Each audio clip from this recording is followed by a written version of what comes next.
Selamat malam. Kita akan kembali masuk dalam webinar malam hari ini dengan topik besar Rumahku Adalah Gerejaku yang terdiri dari 3 kali. Topik ini dibawa oleh para hamba Tuhan dan ini adalah bagian ketiga, bagian terakhir, yaitu Rumahku Adalah Gerejaku Tempat Kami Belajar. Mari Bapak Ibu sekalian untuk mempersiapkan hati dalam menaikkan lagu pujian untuk boleh masuk di dalam webinar malam hari ini dengan pujian yang judulnya adalah Keluargaku Adalah Sorgaku. Saya persilakan Ibu Edna untuk menyetel. Bapak Ibu dipersilakan mengikuti pujian ini sendiri-sendiri di tempat masing-masing. Silakan Bu.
Baik, Bapak Ibu, kita akan masuk di dalam doa pembukaan.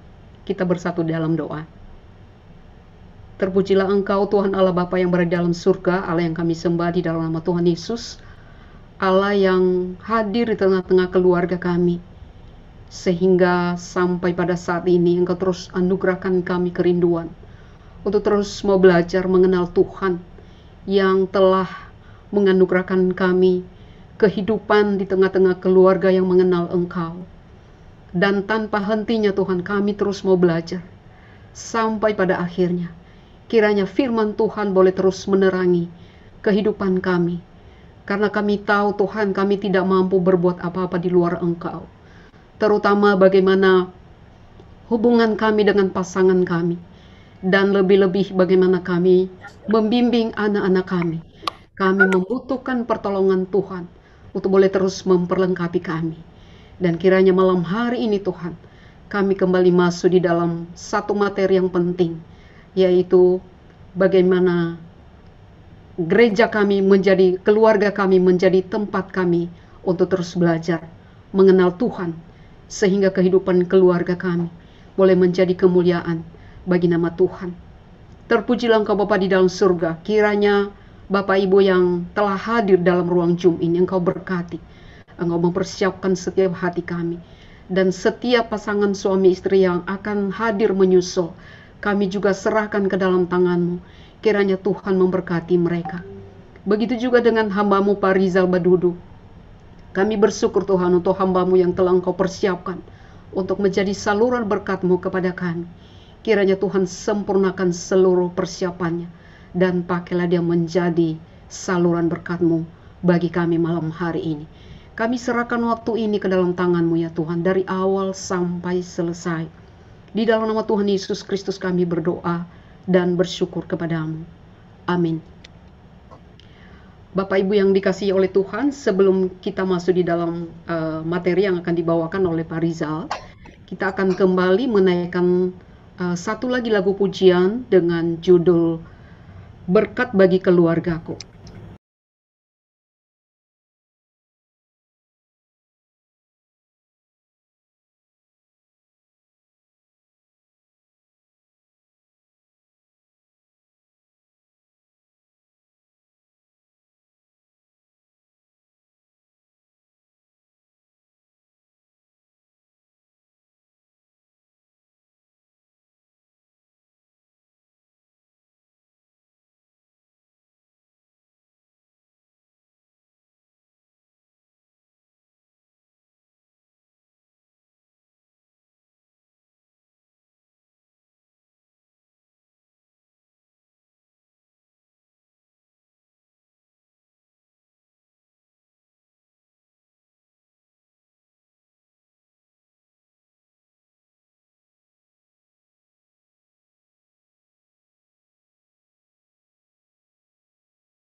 Baik, selanjutnya kami langsung mempersilakan kepada Rizal Wadudu.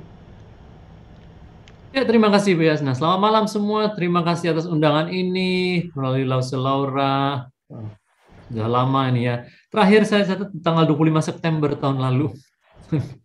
Topik disfungsi keluarga ya. Dan sekarang mengenai rumahku tempat apa namanya tempat kami belajar ya. Dan saya bersyukur sekali. Jadi saya juga bisa belajar lagi waktu mempersiapkan semuanya ya untuk topik ini. Dan saya akan share screen.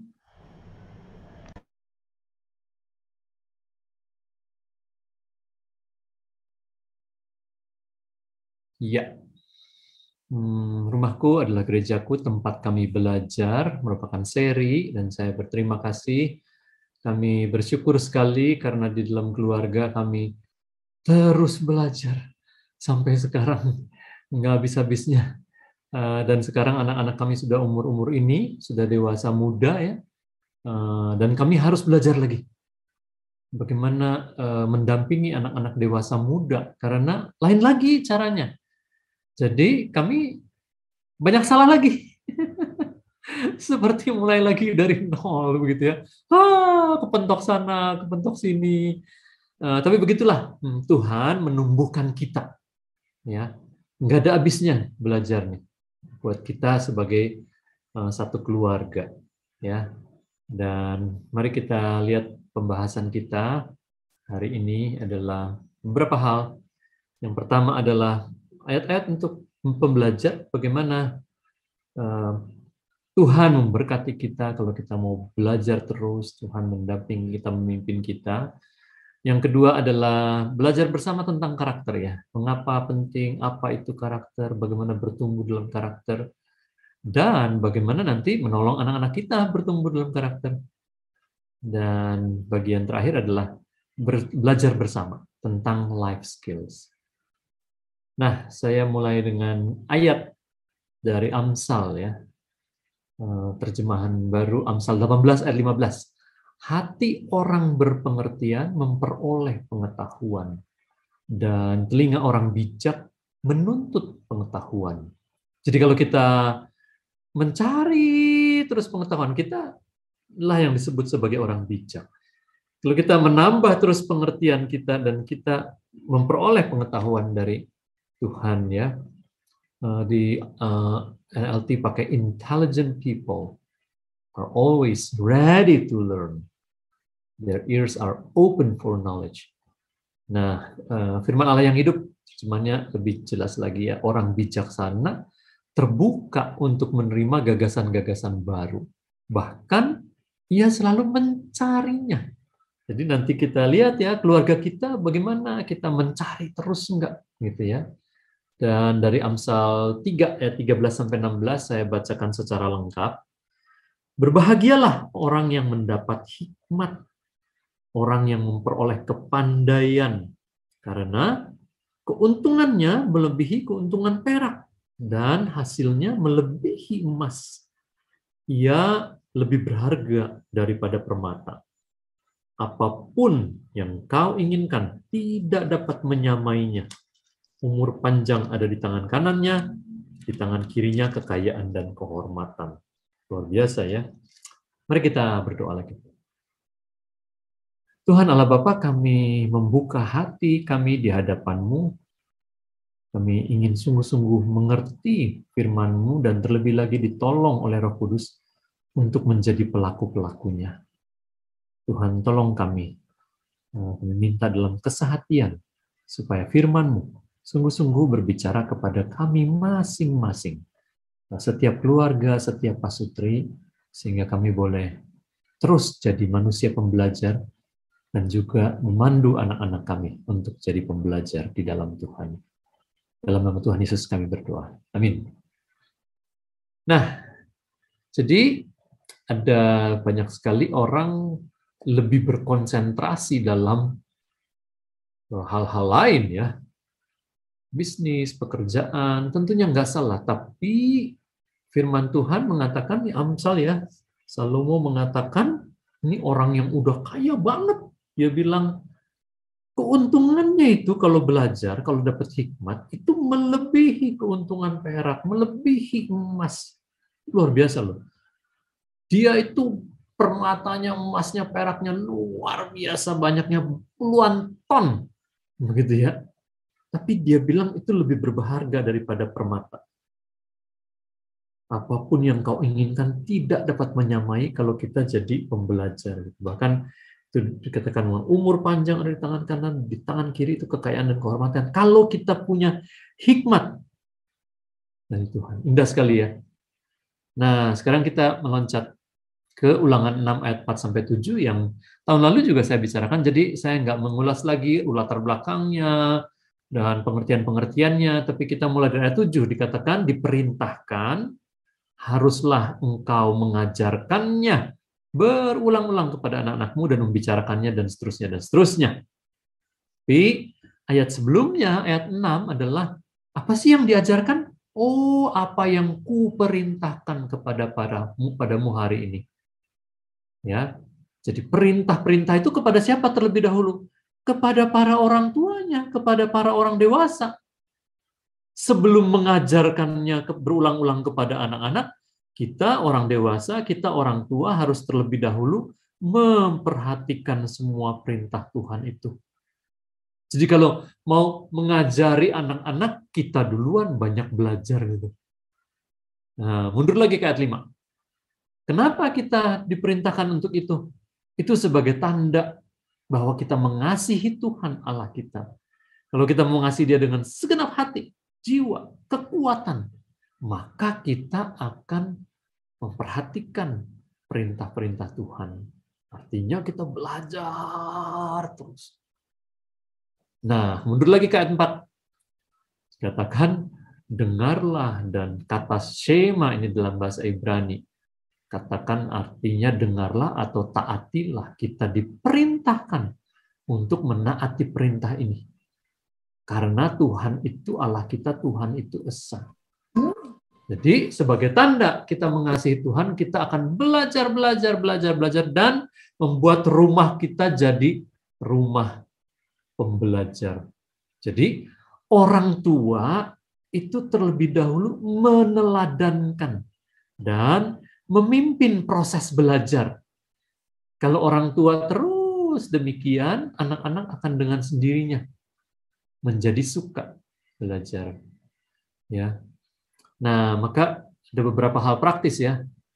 Suami istri, ayo belajar bersama dalam atau melalui banyak hal. Nah, ini yang kami lakukan ya. Sejak kami menikah, saya dan Bu Rina, berketetapan. Karena kami latar belakang berbeda, secara rohani juga dari latar belakang berbeda, kami bersepakat, bersehati, akan mengikuti kelas-kelas dan seminar-seminar bersama-sama. Dan 5 tahun pertama pernikahan kami bertekad setiap tahun akan mengambil kurikulum yang panjang untuk pertumbuhan rohani kami bersama sebagai sepasang suami istri. Nah, kemudian jadi banyak sekali program yang kami ikuti dari awal pernikahan kami. Kemudian seterusnya sampai sekarang kami membaca, membahas buku-buku rohani dan penerapannya. Dan juga menonton video khotbah ya, dan mendengar podcast dari berbagai sumber, banyak sekali. Karena kami terus belajar dan bertumbuh. Nah, jadi inilah yang kami ketemu di tahun 2000, tahun kelima pernikahan kami. Kami belajar dari kurikulumnya Growing Families International. Waktu itu tahun 2000 anak kami umur 5, 4, 3, 1. Ya, 4 orang kami belajar Growing Kids God's Way. Kemudian belajar pre-teen, middle years, kemudian belajar untuk membesarkan teen ya, sesuai dengan perkembangan usia anak-anak kami. Harus belajar. Saya ingat ya waktu udah mau masuk ke sini nih, umur anak 8 sampai 12 kan. Aduh, apalagi ya kita yang masih kurang lagi nih, masih dari pelajaran ini, apalagi yang belum diterapkannya. Ayo periksa lagi, diskusi lagi. Bab yang mana yang masih kurang? Karena di PR-kan juga di sini, ditanya lagi, ayo ciri-cirinya. Jadi,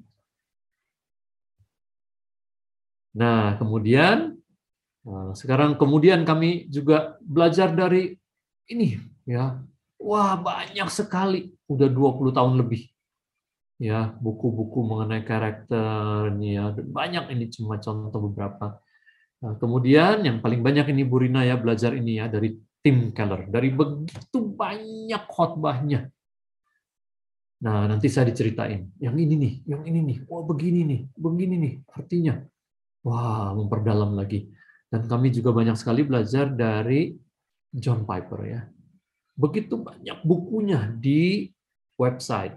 Dan ada program Desiring God, itu bagus-bagus sekali. Dan ada podcast Ask Pastor John. Ada banyak sekali pertanyaan-pertanyaan unik-unik dalam kehidupan. Jadi sebagai suami istri, itu kita perlu belajar terus. Menjadi manusia pembelajar, ya, dimanapun level kita sekarang, ayo tambah yuk. Saya yakin Bapak Ibu sudah melakukannya. Nah, tapi teruslah supaya menjadi karakteristik dari keluarga kita sebagai anak-anak Tuhan yang terus belajar. Jadi itulah bagian pertama mengenai dasar dan janji bagi kita kalau kita terus mencari hikmat Tuhan. Dan nanti dengan hikmat itu kita mendidik anak-anak kita juga di dalamnya begitu ya. Bagian kedua adalah bagaimana kita belajar bersama. Dalam hal ini tentang karakter dengan anak-anak kita. Ya, Amsal 22 ayat 6 mengatakan, didiklah orang muda menurut jalan yang patut baginya, maka masa tuanya pun ia tidak akan menyimpang daripada jalan itu. Firman Allah yang hidup pakai istilah sedikit berbeda, ajarlah seorang anak untuk memilih jalan yang benar, maka setelah dewasa ia akan tetap berada di jalan itu. Karena kita nggak bisa selalu mendampingi, tapi kalau kita betul-betul membekali mereka dengan prinsip-prinsip Alkitabiah, mereka akan hidup di dalam jalan itu. Nah, waktu dikatakan didiklah, bahasa Ibrani adalah saunat, ya, dedicate, train up a child in the way he should go, and when he is old, he will not turn from it. Train up. Kita selalu harus bertanya ya, waktu kita mendidik mereka, itu dia up, gitu, makin matang nggak, makin dewasa nggak, gitu. Di setiap umur. Ya, atau ketinggalan kematangannya. Nah, kita belum melakukan nih train up-nya nih, gitu ya. Nah, jadi dari situ pengertiannya adalah dalam bahasa Ibrani itu adalah menahbiskan, meningkatkan, menempatkan lebih di atas, dan termasuk mengabdikan kepada Allah dan kehendaknya. Ini menjadi tuntunan kita ya. Nah, dari sini kita melihat ini ada 4 pilar dari UNESCO, yang 4 pilar pendidikan. Mohon maaf Pak Rizal, ya. Slide-nya nggak bergerak ya? Oh, dari sejak kapan? Dari tadi sih, masih di slide 1. Loh. Sorry. Wah, masih di slide 1. Ini saya share ulang ya.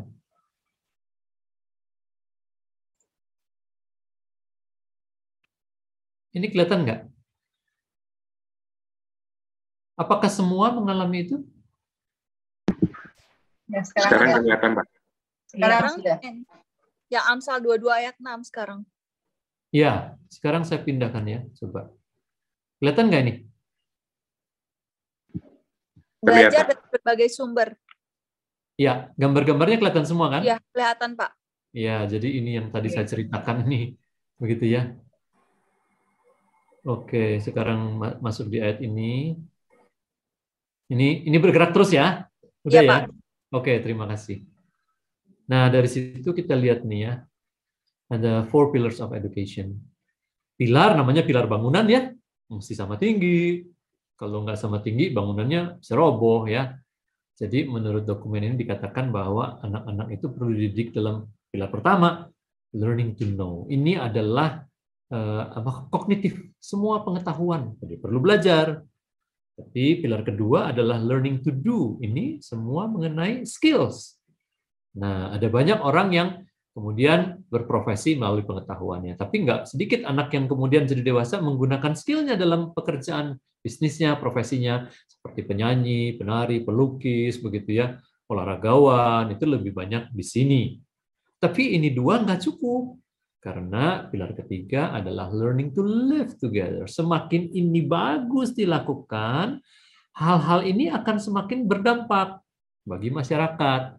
Kalau pilar ketiganya nggak gitu bagus, ininya juga akan terpengaruh secara negatif. Nah, yang keempat, ini 3 juga belum cukup. Yang keempat adalah learning to be. As a human being, kualitas kita sebagai manusia, bagaimana? Nah, sekarang, kalau di pola pendidikan kita, paling banyak ada di pilar keberapa? Fokusnya. Silakan, kita interaktif aja. 1 mungkin, Pak. Pilar pertama ya, terima kasih Pak Arman. Kebanyakan di situ, dan secara nggak sadar orang tua pun jadi terus menekankan itu pelajaran, bahkan ada banyak orang tua yang bersedia. Itu kalau nggak tahu kalau di Cibubur ya, kalau di Puri sih gitu tuh. Kalau udah masa-masa ulangan umum, ujian gitu, itu banyak orang tua udah nggak usah sekolah minggu dulu. Udah nggak usah ke gereja dulu, harus belajar. Ada banyak orang tua yang begitu. Dan itu memberikan prinsip kepada anak-anaknya bahwa yang paling penting dalam hidup adalah pilar pertama aja, kognitifnya, gitu ya. Bahkan hal-hal lain itu betul-betul dipersiapkan supaya kognitifnya, supaya angka-angka pelajaran bagus. Dan hidup anak itu hanya dipenuhi dengan pilar yang pertama, yang kedua. Nah, kita sebagai orang tua yang terus belajar harus sungguh-sungguh menyadari itu, mempersiapkan anak, dan jadinya betul-betul menyeimbangkan dengan pilar ketiga dan yang keempat, gitu ya. Nah, kalau karakter itu dia banyak bergerak di sini, pilar ketiga dan keempat. Semakin karakternya bagus, semakin pencapaian di pilar 1, kedua juga lebih bagus, ya. Nah, sekarang saya kasih lihat nih. Ada fenomena gelombang cum laude di Indonesia. Sekarang banyak sekali orang tua pasang foto anaknya dan berbangga hati karena pada lulus cum laude. Nah, sekarang saya kasih datanya menurut berita di media massa. Wisuda UGM Agustus 2019. Berapa persen coba yang cum laude? Ada yang baca nggak? Berapa persen nih cum laude di UGM? Coba. Ayo, berapa? 20. 20. Bagus, terima kasih. Kalau zaman dulu cum laude berapa persen ya? Zaman dulu. Satu generasi, 2 generasi ke atas, atau generasi Anda atau generasi kita, berapa persen kalau cum laude tuh? Kalau 20% udah banyak banget nggak?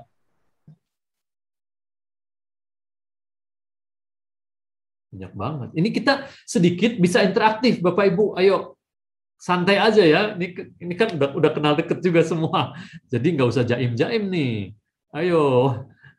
20% udah banyak belum? Banyak banget, Pak. Banyak banget. Terima kasih. Nah, UGM itu 55% cum laude-nya. Nah, lo, ayo gimana coba? Nih, yang terbaru, wisuda kedokteran UI 2021, 70% yang cum laude. Nah, lo, ini apa yang benar, apa yang salah ya? Atau fenomena apa ini? Siapa yang mau menyimpulkan?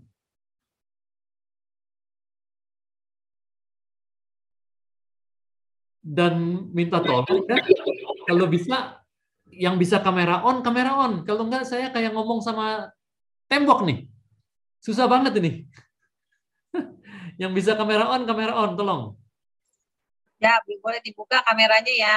Ya, kalau enggak ini ngomong sama, bukan sama orang nih, sama layar hitam. Nah, silakan. Santai aja, kita mah kekeluargaan lah ya. Ini kan kalangan sendiri ya, GKY ya. Santai. Nah, ini ada fenomena apa? Siapa yang mau menyimpulkan? Ini ITB juga gitu tuh, 50% cum laude-nya. Apa yang terjadi? Coba.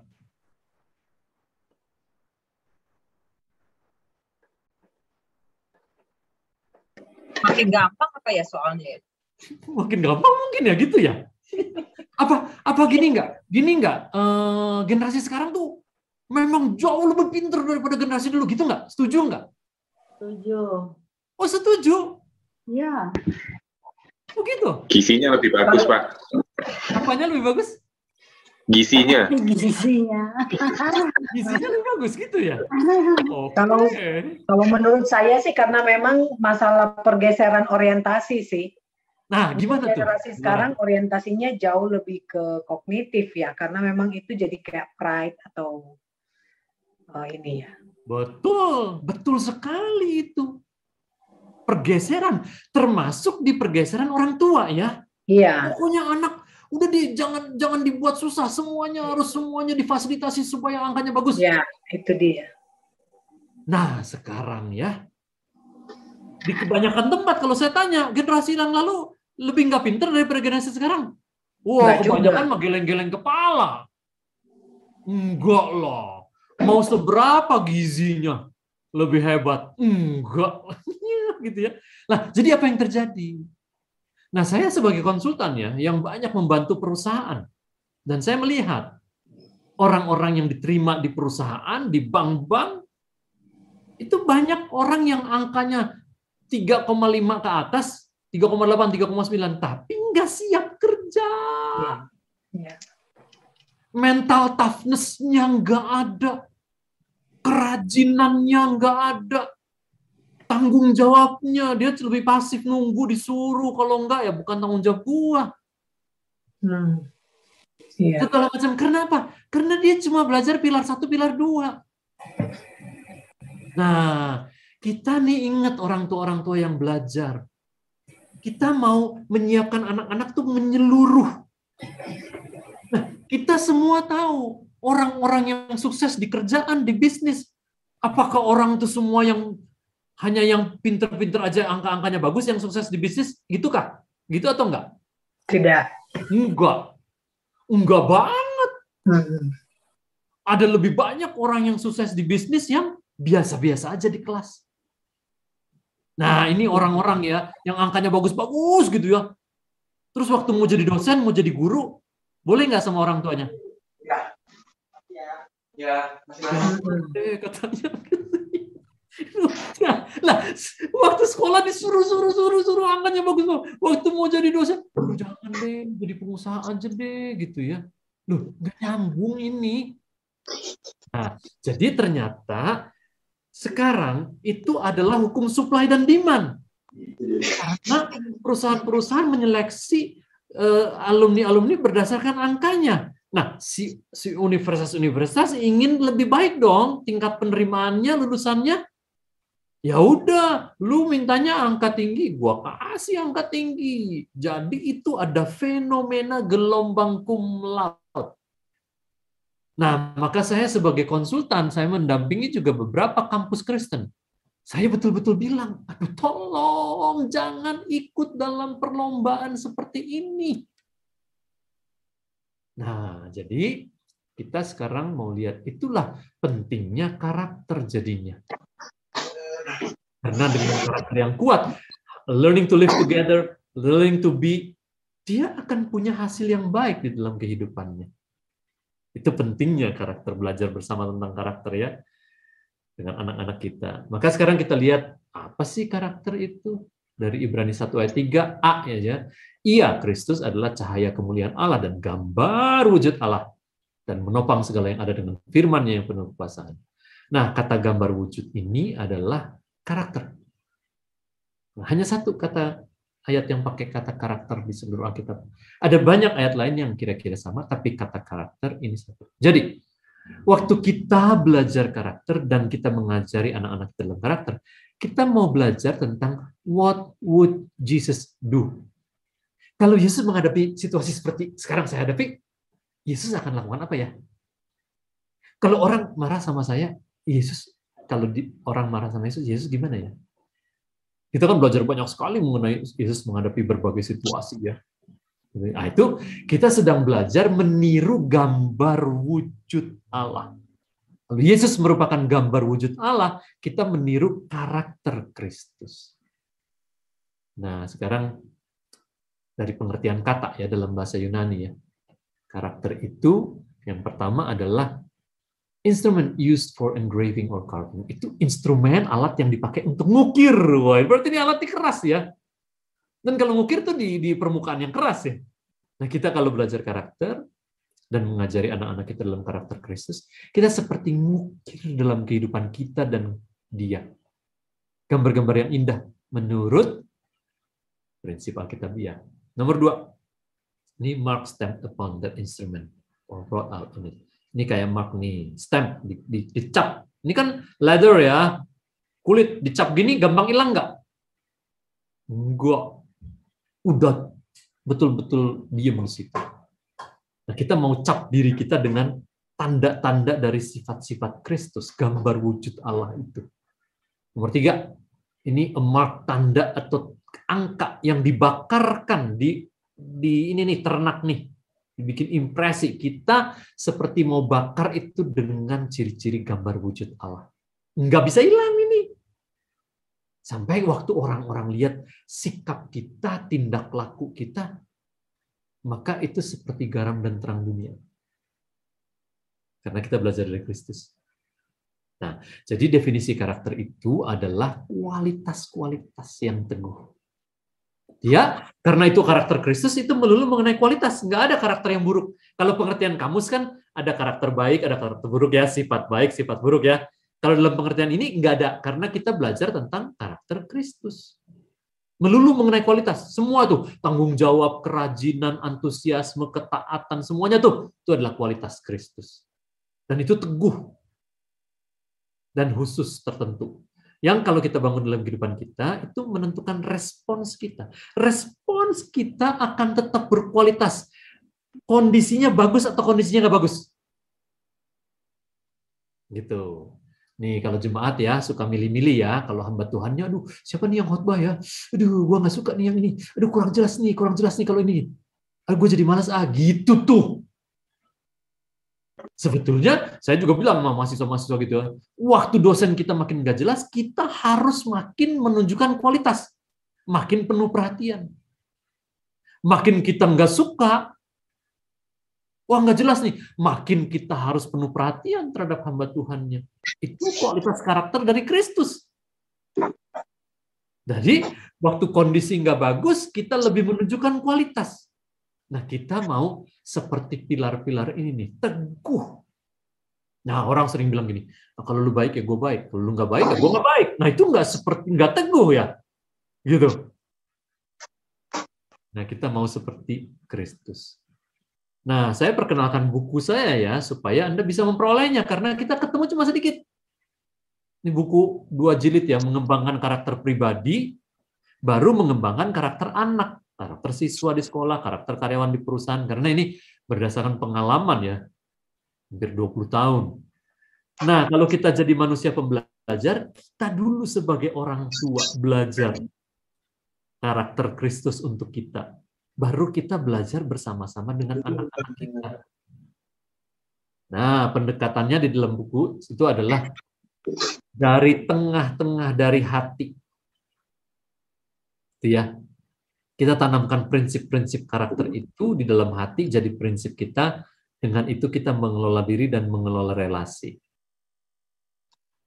Nah, kita lihat film ini ya, singkat sekali. Nanti tolong kasih tahu ya, suaranya keluar nggak? Oh, ini mengenai metamorfosa ya. Butterflies, like beetles, go through a complete 4-stage metamorphosis as they develop an egg to adult. In the spring, the female swallowtail searches for plants on which to lay her eggs. She lays them one at a time onto the plant's leaves. The butterfly's second stage of development is the larva. We call butterfly larvae caterpillars. The caterpillars develop inside the eggs for about a week. Then they begin chewing their way out. After wriggling out of the eggs, the caterpillars are hungry, and often the first thing they eat is the egg shell itself. Then it's off to look for some tasty green leaves. As the caterpillars eat and grow, their hard skins or exoskeletons soon are stretched to the bursting point. Now it emerges, wearing a brand new skin. Next, the insect will enter its pupal stage. To do that, the caterpillar searches for a suitable twig. It will fasten itself to the twig by spinning a safety belt of silken threads. The caterpillar begins to shed its skin for the last time. When the old skin splits apart, the pupa emerges. At first, the pupa's outer surface is fairly soft, but it soon develops into a hard shell. Inside the pupa, there's a lot of activity going on as the body structure of the caterpillar changes to that of the adult butterfly. This process will take about 3 weeks. Now, the pupal shell splits apart. The butterfly extends its legs and antennae out of the shell. Once its legs are strong enough, the butterfly pulls itself out of the pupal shell. At this point, its body is soft and wrinkled looking, but all its organs are fully developed. The sunlight has dried its wings. The swallowtail spreads them for the first time. Nah, kita tahu kan prosesnya itu ya. Metamorfosa itu kan, dalam bahasa Yunani itu adalah metamorfo. Nah, sekali waktu seorang siswa ya melihat proses itu, waktu udah terakhir tuh, 1 minggu kan jadi ulat kan, terus 3 minggu jadi kepompong kan. Terakhirnya dia akan keluar dari lubang itu, kecil sekali lubang itu, dan itu proses yang sulit sekali. Siswa ini ngelihat yo, mengamati, terus dia cerita sama gurunya. Terus gimana katanya gurunya? Terus itu susah banget katanya. Terus gimana? Terus saya ambil gunting. Oh, buat apa? Saya bantu itu supaya lubangnya tambah besar. Supaya apa? Supaya dia gampang keluarnya. Terus apa yang terjadi? Nggak terjadi kupu-kupu. Yuk keluar warna-warni cairan gitu. Nah, apa tuh dari situ kita belajar? Memang proses itu harus sulit. Yang sulit itu menghasilkan yang bagus.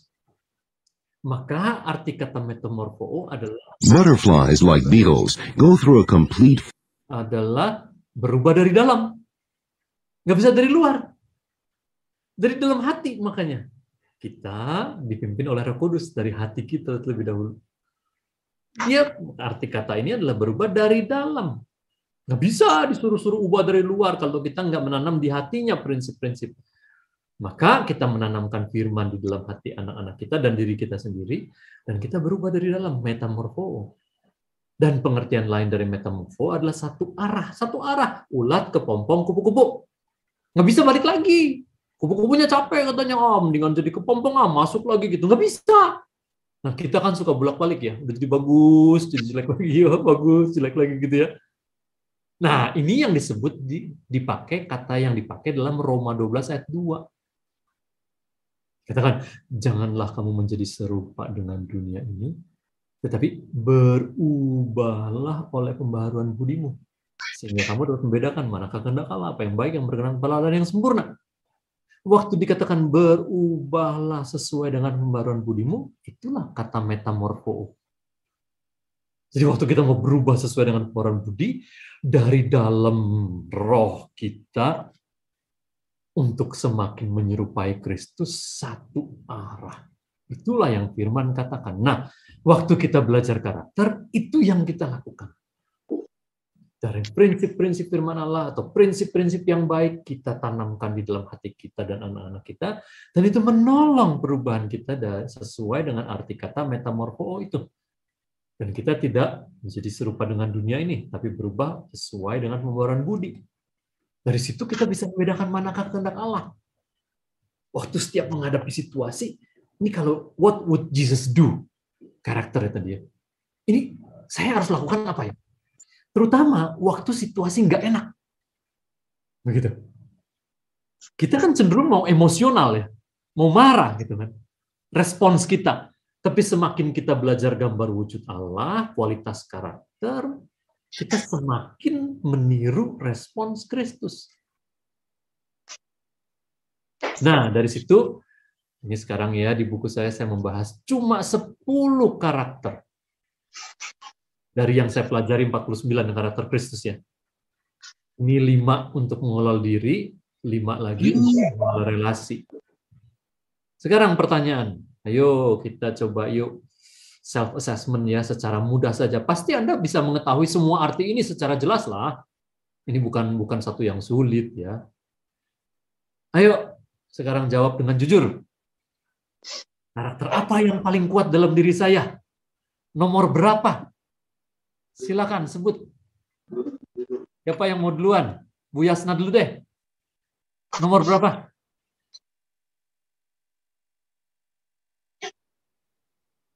Nomor berapa ya? Emang saya udah melakukan itu terus, bertumbuh, sering. Kerajinan, Pak. Bagus, terima kasih. Nomor 3, thank you. Natalia, silakan. Berapa? Yang udah bagus di dalam diri. Jangan ragu-ragu, unmute dulu.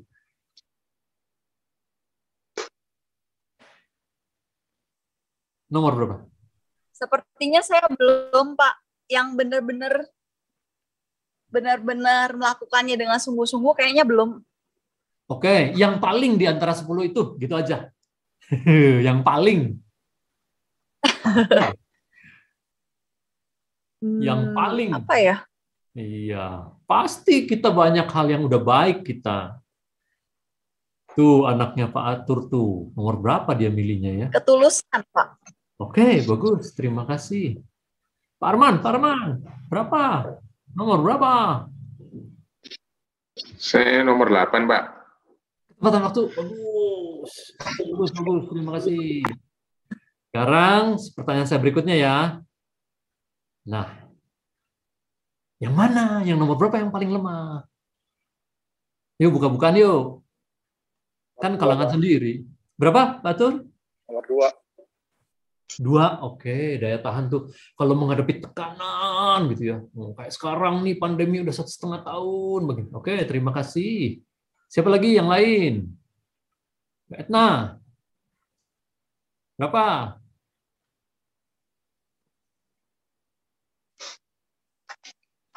Kira-kira kalau dikasih daftar ini pilih yang berapa untuk dilatih? Keberanian. Keberanian. Oke, keberanian adalah keyakinan untuk bertindak atau berkata benar, apapun konsekuensinya. Itu keberanian, boldness. Nah, jadi kita masing-masing punya PR yang berbeda-beda sesuai dengan pembaruan budi kita. Nah, nanti milih dari situ yang mana kita akan bertumbuh begitu ya. Kita akan belajar lagi begitu. Nah, sekarang berikutnya dari situ. Kita lihat beberapa definisi ya dari kualitas karakter nih. Perhatian penuh. Apa sih perhatian penuh? Menunjukkan penghargaan saat berkomunikasi dengan Tuhan atau dengan orang lain, atau ketika melakukan tugas dengan cara bersikap sungguh-sungguh. Nah, ini kita latih di dalam diri kita. Nah, sering kita kalau nggak suka dengan orang, kita malah nggak menghargai saat berkomunikasi dengan dia. Yesus nggak begitu. Yesus menghargai. Kayak gitu ya. Dan sungguh-sungguh di dalam setiap tugasnya. Nah, kita kalau tugas kita nggak kita senangi, kita nggak bersikap sungguh-sungguh. Nah, ini yang kita latih. Waktu kita bertumbuh di dalam hal ini, anak-anak kita juga akan belajar bertumbuh waktu kita ajarkan itu. Yang kedua nih, ketaatan. Melakukan perintah atau menjalankan peraturan dari Tuhan dan atau dari otoritas yang ditetapkannya dengan segera dan rela hati. Perintah otoritas, perintah atasan, perintah gembala, peraturan di tempat kerja, di jalan raya, di gereja, kita lakukan dengan segera atau enggak? Kita lakukan dengan rela hati atau enggak? Kita bisa melakukannya tapi dengan ngedumel. Nah, itu bukan kualitas Kristus. Kristus dia diperintahkan untuk melakukan kehendak Bapa sampai mati di kayu salib. Itu kualitas karakter ketaatan. Jelas sekali ya. Itu. Nah, kita mau tiru Kristus, gambar wujud Allah. Makin melakukan perintah. Jalan raya, kita taati nggak semua peraturan. Waktu kita belajar bersama, kita nyetirin anak-anak, kita bonceng anak pakai motor. Dia lihat semua kelakuan kita di jalan. Kita menaati semua peraturan lalu lintas atau melanggar. Dia udah belajar di kelasnya tuh. Tanda P dicoret, dia udah belajar sama miss-nya itu ya. Nggak boleh parkir. Papanya parkir di situ. Waktu turun dari mobil dia bingung. Pak, kok parkir di sini? Kan aku belajar di kelas, nggak boleh parkir. Papanya cuma ngomong begini, Papa kenal tukang parkirnya. Udah nggak apa-apa. Ya, hancur deh dagangan. Ini ada tanda puter balik tapi dicoret. Anak udah belajar di kelas 3. Itu nggak boleh puter balik. Pi, kok muter, Pi?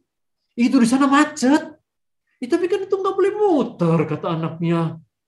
Tapi kan ngapain macet?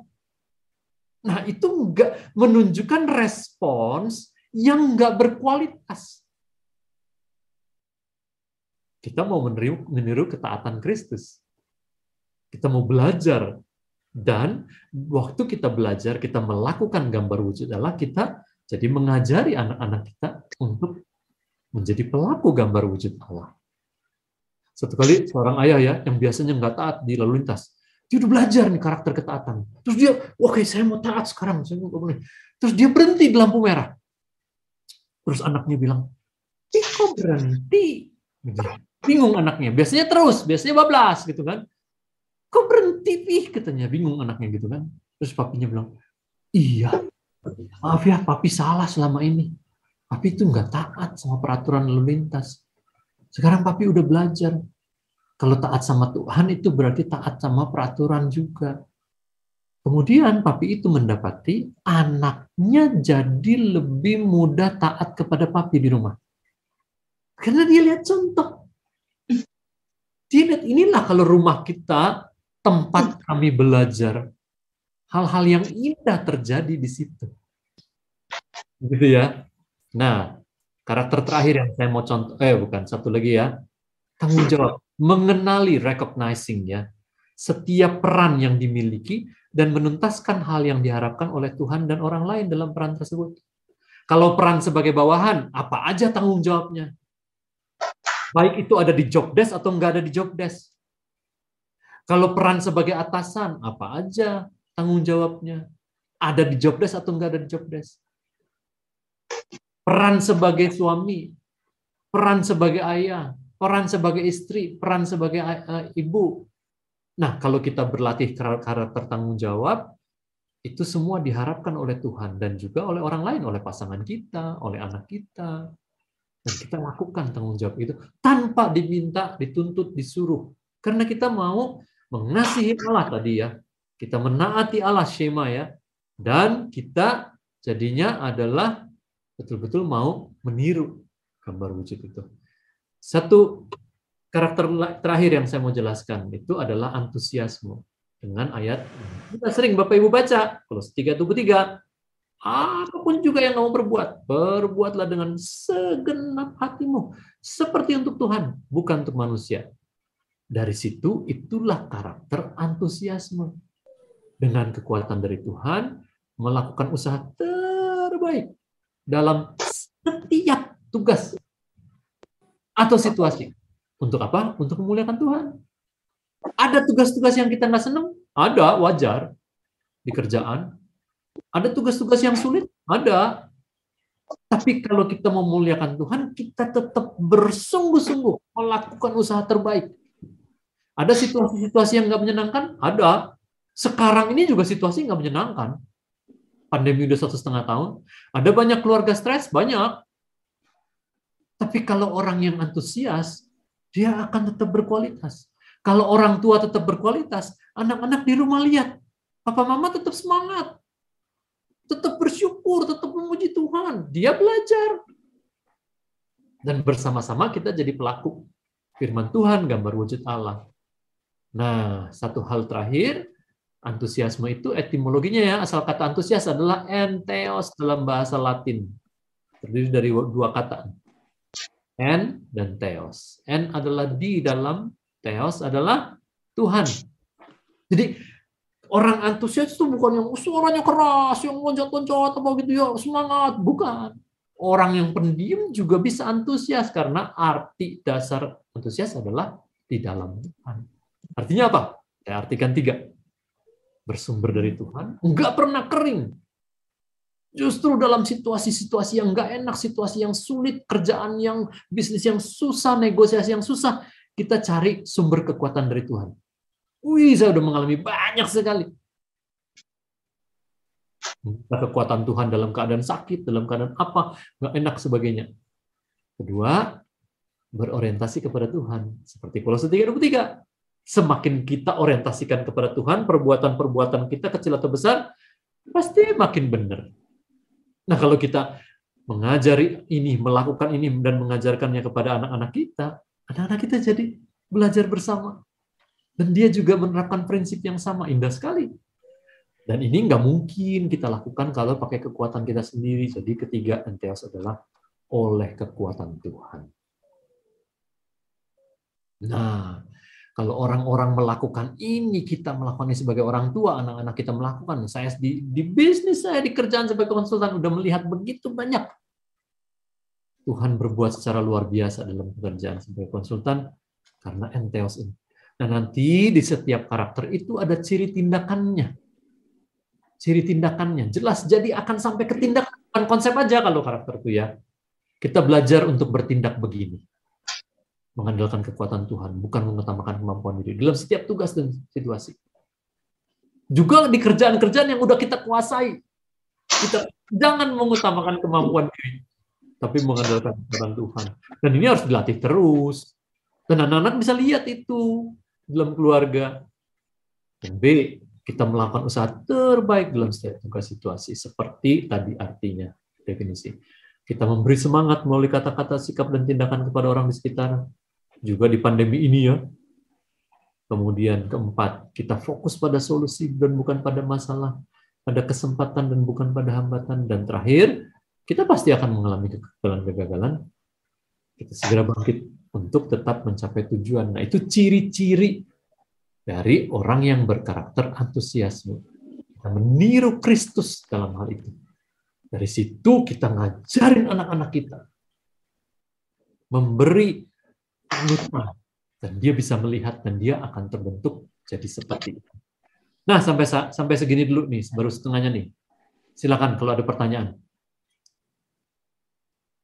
Tanya jawab dulu biar santai. Oke, Bapak Ibu yang dikasihi oleh Tuhan, kami berikan kesempatan untuk kita boleh menanyakan sesuatu tentang materi yang sudah dijelaskan Pak Rizal. Dipersilakan Bapak Ibu. Nah, Pak Arman, silakan. Ya, Pak, saya tertarik sekali pada waktu di awal tadi Pak Rizal juga share tentang belajar begitu ya. Jadi mungkin kalau saya coba merefleksikan, paling sulit itu Pak ketika belajar itu adalah konsisten. Menurut saya begitu. Jadi katakanlah misalnya nih kita terinspirasi begitu ya dengan apa yang Bapak sudah sampaikan, dan mungkin dalam 1 minggu, 2 minggu ke depan kita akan semangat belajar begitu. Nah, tapi tipsnya bagaimana Pak dari pengalaman Bapak itu ya, apalagi tadi saya dengar Bapak dengan Ibu punya tekad begitu. Nah, di dalam kesibukan Bapak itu apakah nggak ada Pak ya, ada saat-saat di mana tuh menjadi mungkin kesibukan Bapak di dalam dunia konsultannya tadi itu membuat saat-saat di mana belajar itu menjadi sulit, menjadi kadang-kadang terlupakan. Terus bagaimana kita bisa kembali dan konsisten untuk terus belajar? Itu aja Pak yang pertama. Terima kasih Pak Arman. Betul sekali, kita itu di dalam kedagingan kita ya. Saya pun mengalami. Ada kalanya, wah udah capek sekali. Atau ada kalanya, aduh gue males. Tapi selalu ingat, selalu ada target aja. Selalu ada target, begitu. Bahkan kalau teman-teman saya ya, kan saya tergabung di kelompok penulis buku di penerbit buku Kompas ya. Itu teman-teman saya, waduh, luar biasa. Setiap bulan tuh baca berapa puluh buku. Saya kalah jauh deh. Tapi udah deh, level kita bisa beda-beda. Saya nggak usah langsung niru teman saya. Oke, tapi saya mau maju gitu ya. Saya meningkatkan diri lagi. Nah, waktu kita pakai prinsip entheos itu tadi, Kolose 3:23, kita akan lebih banyak menangnya. Kita lebih banyak berhasilnya. Kita misalnya tadi Pak Arman bilang, oh saya mau bikin target ya, supaya rajin gini. Terus pakai itu dengan prinsip, tapi ya dengan prinsip Kolose 3:23. apapun juga yang kamu perbuat, perbuatlah seperti untuk Tuhan, bukan untuk manusia. Dan waktu itu dijadikan hal itu ya, Kolose 3:23 ya, dijadikan prinsip di dalam hati. Maka Roh Kudus terus berbicara tuh. Waktu kita jadi mulai malas gitu ya, Roh Kudus berbicara lagi ya melalui ayat itu. Nanti ada banyak ayat lagi di dalam setiap karakter ya. Ayat ini, ayat itu, ayat itu. Dan itu kita ditolong oleh ayat itu, ditolong oleh Roh Kudus untuk diingatkan, untuk lakukan ini, lakukan itu. Ya, kita secara kedagingan tetap lemah. Tapi di dalam proses itu, kita bermetamorfoo. Makin bagus, makin bagus, makin bagus, makin bagus. Dan kita setiap tahun kita bersyukur.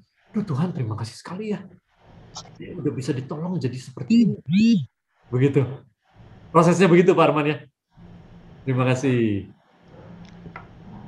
Silakan. Siapa lagi yang mau bertanya? Yang sehari-hari aja deh. Yang praktis-praktis. Silakan Bapak Ibu kalau masih ada yang mau bertanya. Ini udah unmute nih. Atas nama Elda, ini nama suami atau istri? Istri. Istri, oke. Suami siapa dong namanya? Pak Li. Siapa? Yungsiong, Pak. Sorry, Yungsiong, Pak. Oke. Yungsiong, Pak. Ya. Oke, Ya, silakan. Pak. Mau bertanya nggak? Soalnya udah unmute nih dari tadi. Belum ada. Ya, belum. Oh, oke. Yang lain silakan. Pak Rizal, saya mau tanya. Saya Simon. Ya, silakan Mas Simon. Pak, tadi yang saya kaget. Saya memang nggak pernah baca beritanya bahwa fenomena cum laude yang sampai 20-50% itu yang cum laude ya. 55%, 70%. 55% ya. Hanya saya tahu memang beberapa tahun belakangan banyak sekali orang yang cum laude. Iya. Ya. Berarti jikalau seperti ini, Pak, kami ini yang belajar mendidik anak, value yang ditaruh dari dia kecil sampai dia besar itu memang harus konsisten terus ya Pak ya, karena kalau dulu saya kecil ibu saya itu selalu, zaman saya kecil ya Pak, itu selalu digebukin saya Pak, pakai rotan, semualah selang, semua udah. Karena saya selalu ranking 3 besar Pak, dari paling belakang satu sekolah. Oke. Nah, saya begitu kaget pas yang cum laude begitu banyak ya, karena saya nggak pernah cum laude Pak, nggak pernah ranking juga. Nah, kalau seperti ini Pak ya, ada tips nggak? Bagaimana ngebalance antara satu, saya kurang pinter ngomong ya Pak ya, jadi satu nilai sekolah sama nilai kehidupan Pak, karena di dunia profesional sekarang ataupun dunia bekerja berbisnis Pak, itu generasi-generasi yang lebih muda Pak. Pak ngomong ya, maaf, mereka sangat tidak siap berkompetisi Pak. Yang saya lihat ya Pak, mereka generasi mie instan, semua mau instan, mau gampang, mau cepat. Mereka tidak mengerti proses ya. Ini yang memang anak saya baru 1 dan saya umur berapa anak umur berapa? Umur baru masih kecil Pak, 4 tahun menuju 5 tahun. Nah, saya melihat background dulu saya dididik sama sekarang mencoba belajar mendidik anak itu kan berbeda. Zaman sekarang semua mungkin akan lebih gampang dari gadget Pak. Ya. Betul. Jadi membuat anak-anak itu, anak saya tuh nggak tahu yang lain ya Pak, itu instan, nggak sabar. Betul. Kalau suruh sabar tuh pasti berantem. Kalau nggak dia nangis ya saya ngotot lah, lu nggak bisa lah, pokoknya nggak ada urusan. Ya, nah, mengerikan sekali karena future-nya sudah kelihatan Pak, generasi cum laude itu Pak ya. Satu value yang dipegang, ini jadi bagi tipsnya bagaimana nge-balance antara akademisi sama bagus. Ini bagus banget nih pertanyaan. Betul sekali. Betul tadi yang dikatakan. Ada banyak sekali anak muda yang nggak siap kerja. Saya sebagai konsultan melihat sekali. Dan saya melatih ribuan mereka. Ribuan loh. Sehingga kita ini ya, kita kan udah 2 generasi, 4 generasi lebih dari sekarang ya, tuh bedanya gitu kan. Nah, orang-orang dulu itu tumbuh dalam situasi yang lebih sulit, sehingga kita toughness-nya tuh ada, fighting spirit-nya ada. Nah, kalau sekarang betul tadi yang dikatakan, lebih mudah anak sekarang. Jadi nggak berdaya tahan. Dia mau pindah-pindah aja, terserah pindah-pindah, belum dapat kerjaan juga dia keluar aja di kerjaannya gitu. Nah, oleh sebab itu kita mau didik anak-anak kita untuk nggak cuma di pilar 1. Nah, bahwasanya Anda ranking 3 dari belakang bisa juga berhasil dalam kehidupan. Karena soal kehidupan ini adalah bukan soal kognitif tok. Ada begitu banyak hal lainnya yang harus ditunjukkan dalam kehidupan sehari-hari. Dan itu kebanyakan juga adalah learning to live together dan learning to be. Itu soal karakter tadi. Nah, masalahnya sekarang ada banyak orang tua yang terus aja mengkonsentrasikan anak pokoknya fokus di belajar. Gitu ya. Gereja udah dikorbankan, main dikorbankan, belajar supaya angka bagus. Dan angka-angka itu tidak menentukan kesuksesan mereka dalam hidup. Ironis sekali loh. Jadi pertanyaannya, bagaimana balancing? Nah, justru ini kita belajar. Bagaimana kita nggak cuma menuntut. Nah, anak-anak kan beda-beda ya kepandaiannya. Beda-beda.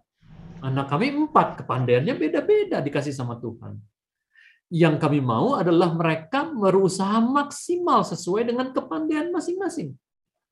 Usaha maksimal, tanggung jawab, kerajinan, ketepatan waktu, kalau soal tugas dan sebagainya. Itu semuanya karakter.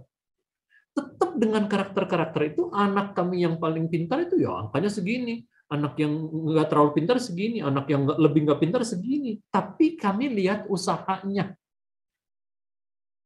Kalau dia udah memberikan usaha yang maksimal, kita memuji dia. Bu Charlotte ya, Anda kenal Bu Charlotte ya? Anak 3. Yang 1 pinter. Yang 1 lagi nggak terlalu pinter. Yang pinter dapat angka 9, waktu masih sekolah. Terus yang adiknya dapat 7,2. Yang dipuji yang 7,2. Kenapa? Karena mami udah lihat. Dedek itu udah berusaha sekali. Yang kokonya marah. Kok aku nggak dipuji? Angka aku 9. Kamu memang udah pinter kok. Kamu nggak rajin, nggak belajar juga kamu bisa dapat angka segitu. Tapi dalam kehidupan, itu nggak gitu. Kamu harus berusaha keras. Maka mami puji si Dedek. Karena dia rajin, dia berusaha keras. Dan prinsip itu yang perlu kita lakukan sepanjang hidup nanti. Soal angka itu soal hasil di satu waktu tertentu. Jadi ekspektasi kita jangan cuma kognitif. Bagaimana menyeimbangkan? Ekspektasi kita jangan cuma di pelajaran. Di skill juga, tapi di live together tuh. Bagaimana dia bisa cocok nggak sama adik kakak? Kita mesti latih. Bagaimana karakternya? Kita mesti latih supaya seimbang. Begitu ya Pak Simon ya. Terima kasih. Satu lagi pertanyaan.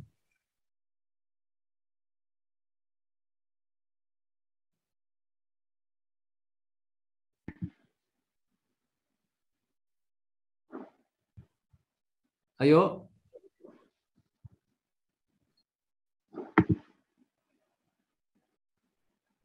Satu lagi nih pertanyaan.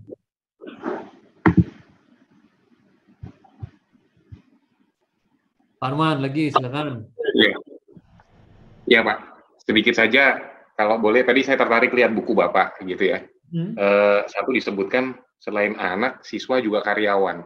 Nah, mungkin sedikit ada gambaran Pak, apakah ada perbedaan begitu? Jadi approach-nya ketika kita itu katakanlah ingin mengembangkan karakter anak dibandingkan dengan karakter orang dewasa, misalnya rekan atau karyawan tadi, ada hal-hal yang berbeda yang memang prinsip gitu Pak?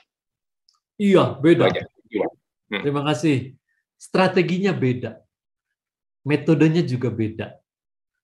Nah, saya menulis itu karena pengalaman kami mendampingi keluarga-keluarga menumbuhkan karakter, pengalaman saya mendampingi sekolah-sekolah, menyusun kurikulum-kurikulum karakter, dan melakukannya di sekolah-sekolah, dan melatih di banyak perusahaan ya, menyusun kurikulum di perusahaan-perusahaan dan menjalankannya.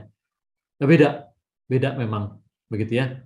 Nah, supaya tahu bedanya, nanti dapatkan buku tersebut, begitu ya. Karena itu saya tulis panjang lebar tuh yang di ini yang putih ya. Dijilid-jilid putih tuh gimana mengembangkan. Tapi itu semua ada langkah praktis.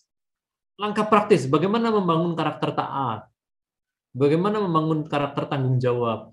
Bagaimana membangun karakter tepat waktu. Harus apa-apa aja yang dibangun di dalam diri kita dan diri anak. Begitu ya, diri kita yang merah, diri anak yang putih. Nah, semuanya langkah praktis ada di situ. Namun saya informasikan ya, itu buku umum. Jadi nggak seperti saya jelaskan di sini berdasarkan firman Tuhan. Kalau itu buku umum. Tapi semua prinsipnya, bahkan seperti entheos saya jelaskan tuh di situ. Entheos itu adalah di dalam Tuhan untuk orang agama apapun. Tapi kita tahu waktu kita berbicara secara alkitabiah itu adalah gambar wujud Allah gitu ya. Dan bahkan di perusahaan-perusahaan pun saya melihat kuasa Allah bekerja waktu karakter ini dibangun dalam kehidupan karyawan. Dalam pribadi-pribadi karyawan. Wah, banyak sekali deh. Saya melihat dan bisa bersyukur kepada Tuhan ya, memuji Tuhan ya. Jadi kami mendampingi banyak perusahaan, menyusun kurikulum karakter, dan waktu mereka melakukan itu, banyak hal yang luar biasa terjadi dalam pencapaiannya. Begitu pula di keluarga-keluarga ya. Wah, banyak hal indah, karena kita benar-benar kita belajar prinsip alkitabiah, dan kita melakukannya. Dan kalau Bapak Ibu Anda belajar mengenai ini dan kemudian nanti menerapkannya bersama-sama di rumah dengan pasangan dan dengan anak-anak, akan melihat nanti juga bagaimana Tuhan memimpin keluarga kita sebagai orang tua dan anak-anak kita bermetamorfo, berubah sesuai dengan pembaruan budi, sehingga dapat membedakan mana kehendak Allah, apa yang baik, yang berkenan kepada Allah, dan yang sempurna. Itu Roma 12 ayat 2. Saya kasih contoh misalnya, Tuhan Yesus, kan dia udah naik ke kapal ya, udah capek nih habis pelayanan, capek naik ke kapal, mau istirahat maksudnya. Orang-orang ngikutin di pinggiran itu kan. Nah, terus Tuhan Yesus bilang ke murid-murid, menepi. Wah, murid-murid pikir kan, ini kan bos harus diamankan nih ya. Jangan nggak menepi, dia bilang. Terus Yesus bilang, oke, kita layani. Udah gitu dikasih makan pula. Wah, GKY banget ya, kasih makan ya. Terus, itu respons orang antusias loh. Kalau Kristus dalam keadaan lelah menunjukkan antusiasme kayak gitu. Nah, waktu kita ingat peristiwa itu, terus kita mau meniru gambar wujud Allah dalam kehidupan Kristus. Iya ya, waktu Yesus lelah, dia malah mau melayani, malah kasih makan. Begitu. Oh, saya juga berarti waktu saya lelah, saya menunjukkan antusias, dapat kekuatan dari Tuhan sumbernya, saya orientasikan kepada Tuhan, saya oleh kekuatan Tuhan, saya udah mengalami begitu banyak hal dalam pekerjaan saya maupun pelayanan. Hal-hal yang luar biasa terjadi karena prinsip ini. Oke, Pak Atur. Sorry. Ya, Pak Rizal. Iya, Pak Arman ya. Thank you ya. Sip, Pak Atur. Silakan. Saya mau bertanya. Saya kan sudah punya tuh buku ya. Terus bukunya 2 biji tuh saya udah punya. Terus saya udah baca. Nah, yang merah itu ada salah satu yang saya pengen tahu ini. Ketika mau kita belajar mengikuti karakter itu kan, setelah selesai karakter tertentu baru pindah ke karakter berikutnya, gitu kan, ada jeda waktunya gitu ya. Jangan pindah sebelum selesai gitu ya. Nah, pertanyaan saya, kalau itu karakter sangat-sangat sulit gitu ya. Nah, kayaknya nih udah kelamaan saya di sini gitu misalkan, ya kan, masih sangat sulit. Nah, itu seperti apa gitu, Pak Rizal? Apakah Oke, boleh saya tanya nggak? Anda mulai dengan karakter apa mulainya? Yang pertama? Yang pertama itu antusias ya. Oke, bagus. Terus kedua mau mulai dengan apa? Mau berpindah kemana? Yang kedua, ya urutan sesuai dengan urutan yang ada di buku aja, dari antusias baru. Gitu. Iya kan, itu kan berurutan kan. Bagus. Oke, nah, terima kasih. Ternyata kan saya menemukan kayak daya tahan itu kayaknya penuh penderitaan gitu ya. Oke, bagus. Gini ya. Terima kasih udah mengikuti panduan baca, karena penting sekali mengikuti panduan baca. Jadi maksud dari buku itu adalah supaya pembaca menjadi pelaku, bukan cuma baca secara kognitif. Nah, kalau dikasih jarak waktu, kita akan melakukan. Nggak usah sampai sempurna, kita nggak akan sempurna, nggak akan. Tapi kalau kita udah biasa menerapkan lagi, waktu kita sedang bertumbuh dalam karakter antusiasme, biasanya saya kasih jarak 2-3 bulan gitu ya. Sudah boleh masuk ke karakter berikutnya, daya tahan. Tapi saya kasih tahu, kalau kita makin antusias sebagai pribadi, akan makin berdaya tahan nggak kita dalam penderitaan? Makin berdaya tahan nggak? Makin mampu nggak kita menahan tekanan? Harusnya. Betul. Sekarang saya tanya, waktu kita belajar karakter daya tahan, terus kita menerapkan itu tuh dalam keadaan tertekan, kita akan jadi antusias. Iya. Karena dia irisannya besar antara antusias dengan daya tahan. Sekarang, ini ya, saya balikin dulu nih ke yang tadi nih. Di sini nih. Nah ini, kira-kira ya, Anda lihat ya dari 10 ini. Kalau kita belajar karakter ini, kita menerapkan nomor 3, kerajinan. Karakter mana yang tumbuh dengan sendirinya? Nomor berapa?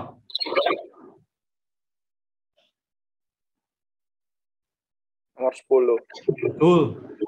Bagus. Berapa lagi? Nomor 8. Betul.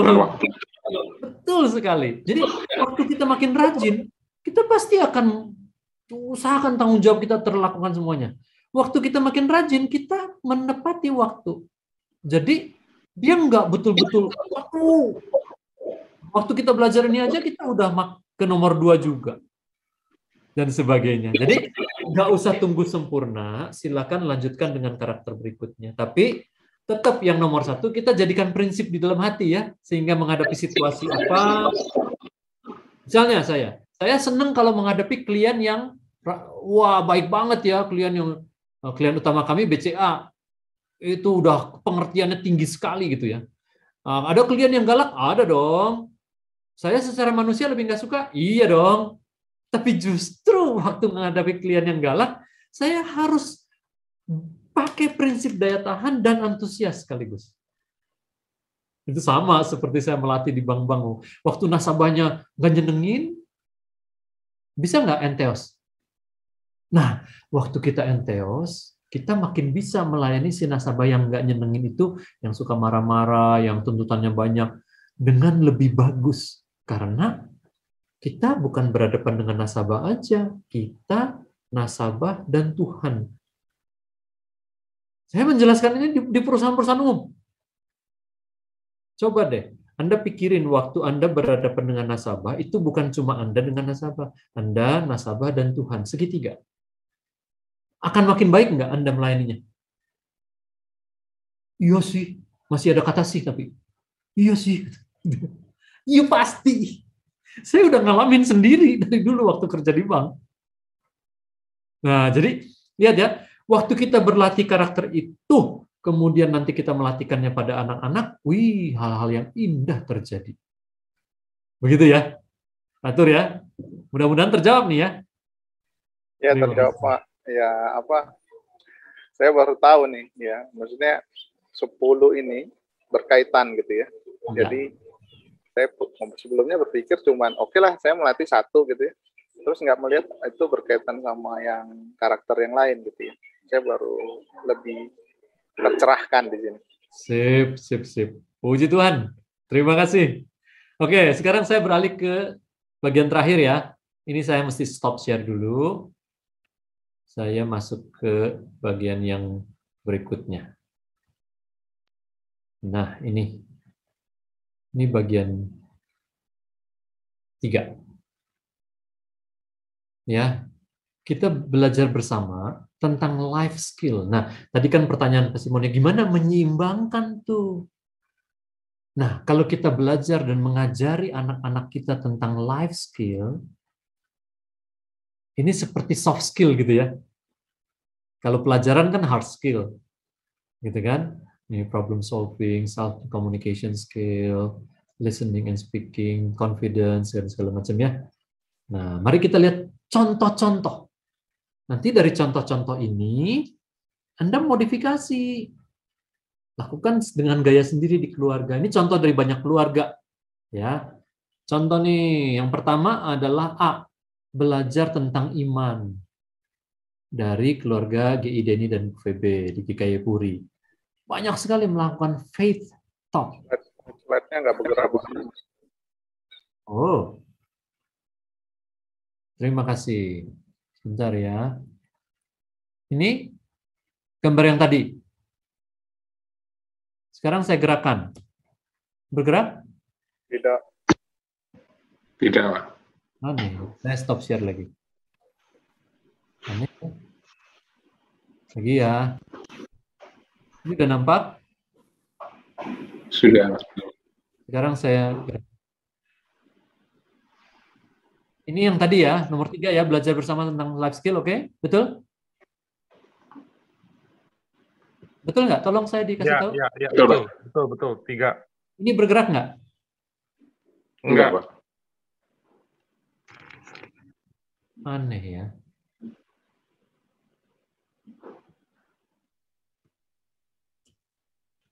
Bentar, coba ya, saya stop share lagi. Saya akan share lagi. Tadi barusan sudah, Pak. Oh, sudah? Wah. Tadi kayaknya muncul. Coba lagi dong. Oke, lagi ya. Gambarnya apa? Ini gambarnya apa? Ini udah. Petok. Aduh, terima kasih. Ya. Terima kasih. Nah, ini belajar yang A ya. A belajar tentang iman. Ya, bagaimana melakukan faith talk? Ya, dari kejadian sehari-hari terus dibawa ke pelajaran tentang iman ya. Ini tentang lagi panen toge. Ya, ngupas sama-sama panen toge jadi begini. Terus itu belajar tentang bahwa segala sesuatu itu ada prosesnya, dari itu terus tumbuh kecamatan sama-sama, terus dikerjain gini, terus gitu juga dengan jawaban doa. Nggak bisa sekaligus, ada prosesnya begitu ya. Nah, kemudian yang ini nih, ya nggak selalu langsung buka Alkitab itu ya di altar ya, tapi ini kan perumpamaan tentang membangun rumah di atas pasir, gitu ya, dan batu, belajar tentang berdasarkan firman. Ada banyak tuh, nanti itu Bu Etna tuh bisa kasih tahu tuh dari sahabat Kristus, ada banyak sekali contoh faith talk, banyak keluarga gitu ya. Dari kejadian apa, kemudian secara wajar ya, bukan dihotbahin, bukan dihotbahin, ya.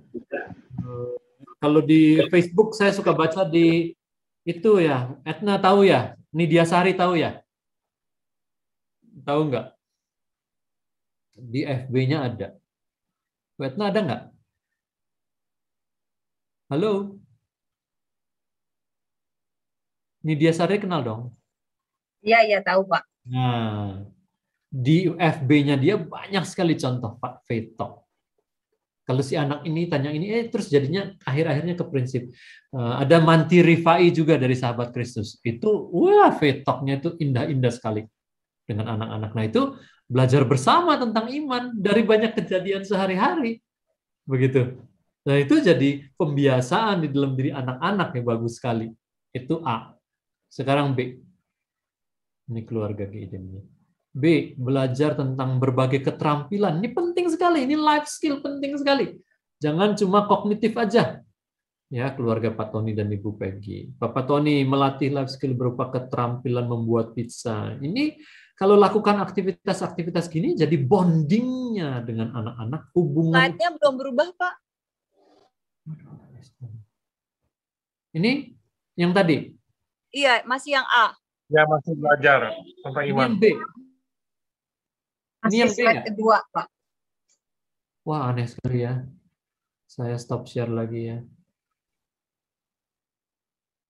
Ini udah B? Oh iya, udah B, Pak. Sudah, Pak. Oke. Sekarang ini berubah nggak? Ini berubah nggak? Berubah, Pak. Berubah. Oke. Ya, latih life skill lagi, bikin cheesecake. Dalam prosesnya ini ada berantem-berantemnya, ada apa. Tapi semakin banyak aktivitas bersama, rumah kita jadi tempat belajar sekeluarga. Begitu ya. Ini berubah ini? Udah? Tolong jawab saya, tolong. Udah. Oke. Udah berubah, Pak. Oke. Aman ya. Ini keluarga Pak Farid, Bu, ini. Ngajarin beberapa sudah keterampilan. berubah. Oke, keterampilan musik, keterampilan fotografi, itu life skills semuanya. Penting sekali. Ini adalah cara untuk menyeimbangkan pilar-pilar tadi. Ini keluarga Ricky dan Ika. Ya, dari sahabat Kristus nih, ya kan? Ngajarin naik sepeda, ngajarin nyetir motor, ngajarin buat kue, ngajarin fotografi. Ya, Anda jangan bilang, saya mah nggak bisa gitu. Iya, ajarin yang bisa. Yang nggak bisa ya jangan diajarin. Tapi kan Bapak Ibu ada bisanya dong, banyak. Iya. Iya kan? Nah, masing-masing. Jadi belajar Ya nggak bisa dilesin ya, Pak. Iyalah. Gitu ya. Betul. Ini C ya, belajar tanggung jawab melalui berbagai tugas di rumah. Ini yang kanan nih, keluarga tadi lagi GID nih. Karena pandemi jadi ada kesempatan melatih life skill baru. Ansel ngepel, Alis nyapu. Sebelum pandemi mereka hanya cuci piring dan jemur baju. Ini pun udah bagus. Anak-anak jangan cuma disuruh belajar. Nah, ini saya kasih lihat buku lain nih ya. Ini, kelihatan ya? Ya, Habit. Ini dari Charles Duhigg. Di buku ini dikasih tahu penelitian dia lakukan puluhan tahun. Anak-anak yang dikasih tanggung jawab di rumah. Diteliti terus sampai jadi pebisnis, sampai jadi waktu dia bekerja. Itu jadi orang yang lebih produktif, lebih tanggung jawab, lebih rajin, lebih sukacita, lebih bahagia. Nah, kita mesti latih anak-anak kita. Ini anak-anak kami, waktu udah pra-remaja, udah mulai tinggi, ganti lampu. Ini yang udah lebih tinggi waktu itu nomor 2. Yang nomor 3 mau ikut-ikut, walaupun takut-takut naik tangganya. Tapi semua dikasih bagian. Coba sekarang, kerjaan apa lagi yang bisa dikasih di rumah? Buat anak-anak pra-remaja dan remaja, coba. Yang dia bisa lakukan setiap hari, sampai itu jadi habit dia. Silakan, ayo apa yang bisa dilatihkan, dikasihkan ke mereka. Setrika baju sendiri, Pak. Apa, setrika baju? Mm-hmm. Ya, bagus. Betul sekali. Terutama sekarang masa pandemi, banyak yang nggak pakai mbak. Ya, beresin ranjang, beresin meja belajar. Bagus, beresin meja makan, beresin meja belajar, kasih giliran. Itu simpel sekali. Tapi bondingnya sebagai keluarga jadi kuat. Waktu belajar melakukan tanggung jawab itu. Silakan, apalagi ide lain. Kunci pintu pagar waktu malam. Periksa pintu-pintu, lampu-lampu. Kalau udah remaja ya. Itu buang sampah. Apa? Silakan. Buang sampah. Buang sampah, betul. Itu kelihatannya sepele ya. Tapi waktu dia konsisten, membiasakan diri, itu kelihatan banget di kuliah. Kelihatan banget. Anak-anak yang biasa kerja di rumah, itu di kuliahnya kelihatan banget. Di tempat kerjanya kelihatan banget. Dia akan mengenali peran, terus apa yang harus saya lakukan ya. Kalau orang yang nggak biasa kerja, anak yang nggak bisa kerja, ini bukan tugas saya nggak disuruh atasan. Santai aja lagi. Lu nyusahin diri lu cari kerjaan lu, gitu ke temennya. Nah, atasan lebih suka anak yang gimana? Yang kenal tanggung jawabnya. Dan inisiatif. Inisiatif. Itu karakter juga. Dan itu adalah gambar wujud Allah. Dan itu adalah jadi garam dan terang di tempat pekerjaan. Maka kita harus tega-teganya ngelatih anak-anak itu. Jangan buat hidup dia jadi mudah. Nah, kita nggak mau mempersulit hidup ya, bukan ya. Tapi sesuai porsinya. Gitu ya. Nah, ini berikutnya. Contoh lain. Ini keluarga GI Deni lagi. Menyambut Natal dengan membuat pohon Natal dari tutup galon dan aqua. Lalu belajar bersama arti dari ornamen yang ada seperti arti pohon Natal, kado, malaikat. Terus meningkatkan lagi bahwa itu hari lahir Juru Selamat. Anak-anak yang buat sama orang tua bareng-bareng. Kami juga waktu anak-anak kecil begitu. Nggak apa-apa, nggak rata itu hiasannya. Kalau anak-anak kan di sini lebih banyak, di sini lebih kosong gitu. Yang penting keluarga kita jadi lebih bonding gitu loh. Dan dari situ mereka belajar. Kan pasti ada berantem-berantemnya di kakak dengan papa mama. Gini. Justru dari situ belajar bersama. Ini lihat yang berikutnya ya. Nomor D sekarang, belajar melalui tindakan melayani di rumah. Di rumah itu belajar untuk melayani.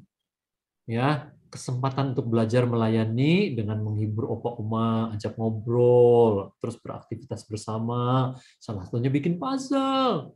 Pernah juga bikin es krim, bikin pancake, bikin klepon, origami dan lain-lain. Ini mereka jadi terbiasa melayani. Saya selalu bilang, yang anak-anak itu dari rumah tuh udah dibiasakan melayani orang lain. Nanti waktu dia udah pra-remaja, kita bilang, kamu di gereja melayani. Karena kalau anak-anak pra-remaja-remaja itu nggak melayani, mereka banyak protesnya. Kalau nggak aktif kan, nonton kan, banyak kekurangannya ya. Wah, ini jelek, ini jelek. Coba dia jadi panitia, nggak akan protes dia. Karena dia berbagian di situ.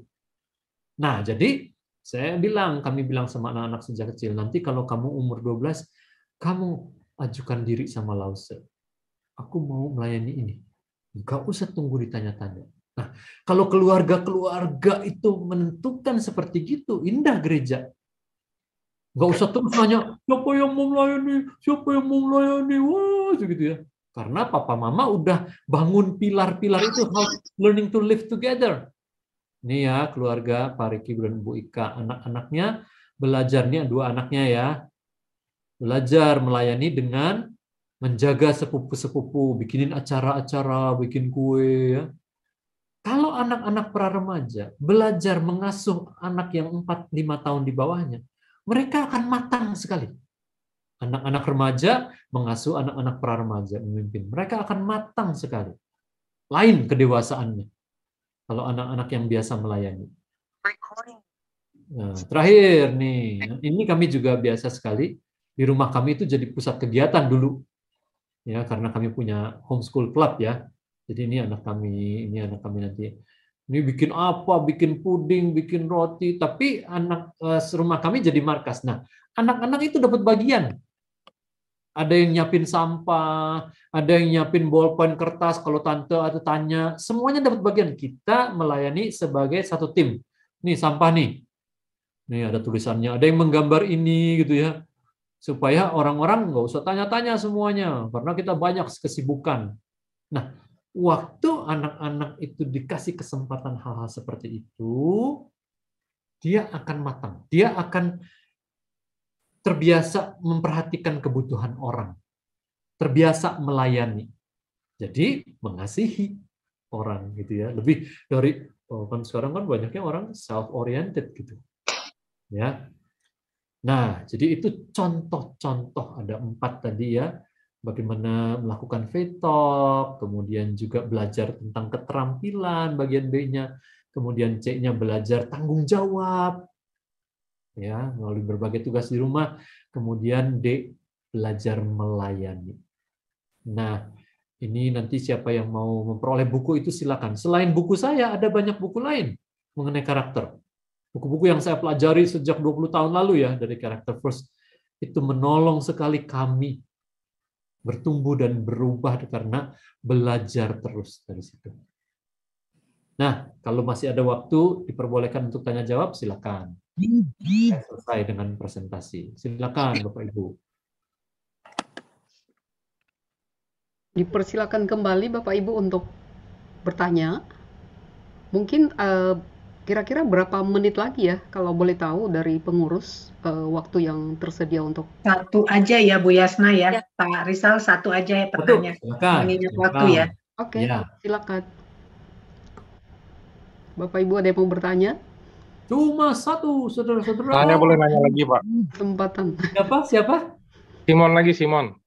Oh ya ya, Oke, silakan. Ya. Pak Simon.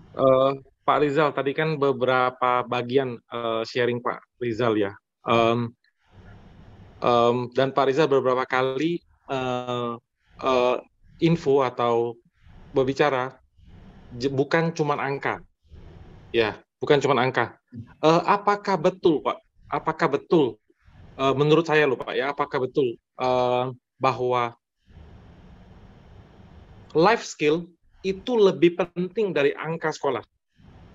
Atau kalau EQ itu jauh lebih penting daripada IQ? Karena menurut saya, kan tadi kan saya dengar dari depan Pak ya, pilar-pilarnya Pak ya, terus Bapak membawa sharing ini dan mengarahkannya lebih pada, yang saya lihat ya, lebih pada life skill. Karena daripada angka sekolah atau akreditasi sekolah. Mohon Pak, pencerahannya Pak, thank you. Terima kasih, bagus.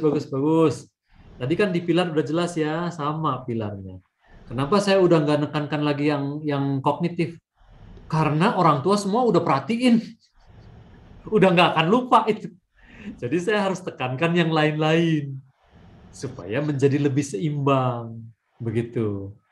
Namun kami juga udah mengalami sekali keajaiban dari Tuhan. Kalau EQ itu dibangun, EQ-nya dibangun ya, emotional quotient-nya, IQ-nya berapapun, angka akademisnya berapapun, dia akan jadi maksimal sesuai dengan level yang Tuhan udah kasih. Nah, kita ingin anak-anak kita maksimal, gitu ya. Nah, saya kasih kesaksian ya dari keluarga kami ya. Kan tadi saya mengatakan, jelas Pak, jelas. Saya mengatakan bahwa anak ada yang paling pintar, ada yang paling nggak pintar. Karena kami mendidik mereka sendiri 16 tahun ya. Nah, sekarang anak kami yang nggak paling pintar waktu dia lulus S1, dia bilang, aku mau S2. Dia bilang begitu. Terus saya bilang, wah ayah bunda nggak sediakan dananya. Tapi dia bilang nggak usah khawatir. Dia bilang, this is between me and God. Kami tanya, what do you mean? Ya, ini aku minta ke Tuhan. Kalau aku minta, karena kami lihat ya, dia daftar di perusahaan-perusahaan yang di kampus-kampus yang top banget di Amerika tuh. Mahal sekali. Gitu kan? Nah, sudah. Dia bilang, oke, kalau gitu mari kita doakan bersama, begitu kan. Singkat cerita, dia waktu pulang dari S1 terus dia pulang, terus dia magang di AICS beberapa bulan. Nah, waktu dia lagi kerja, dia bilang, tolong lihat ada email. Kami di rumah lihat, wah dia diterima di kampus yang prestisius sekali di Amerika untuk S2-nya. Waktu kami lihat emailnya, wah congratulations, gini. Lihat halaman 2-nya, wah angkanya, wah mengerikan, waduh gitu ya.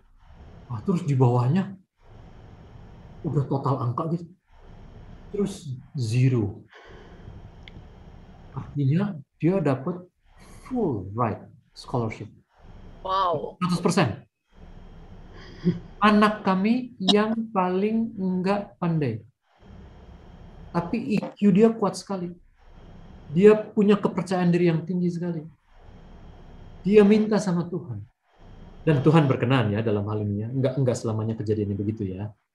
Tapi saya ingin memperlihatkan bahwa anak kami yang paling pintar di antara 4 itu daftar di S2, nggak dapat beasiswa. Lihat ya bagaimana Tuhan bekerja ya, indah sekali. Dan kami nggak bisa mengatakan itu kehebatan kami, nggak ada. Itu jelas keajaiban Tuhan.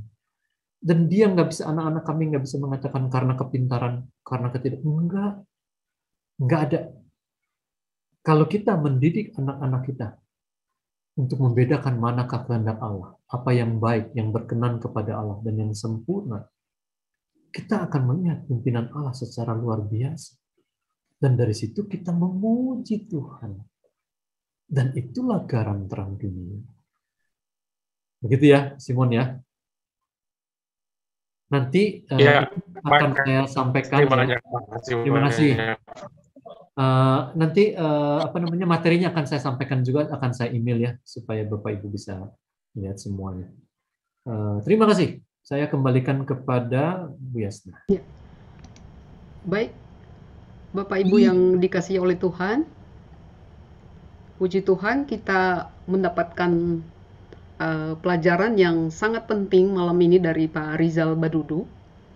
Dan saya yakin bahwa bukan hanya malam ini kita belajar dan diperlengkapi, tetapi sepanjang kehidupan kita akan terus belajar. Karena kita terbatas, memiliki banyak kelemahan.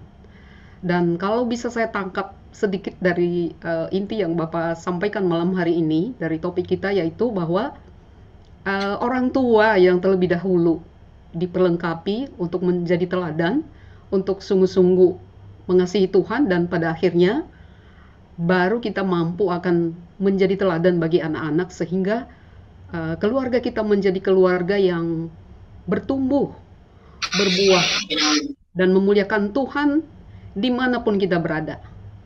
Dan kita akan menjadi saluran berkat bagi orang lain, terutama di gereja kita.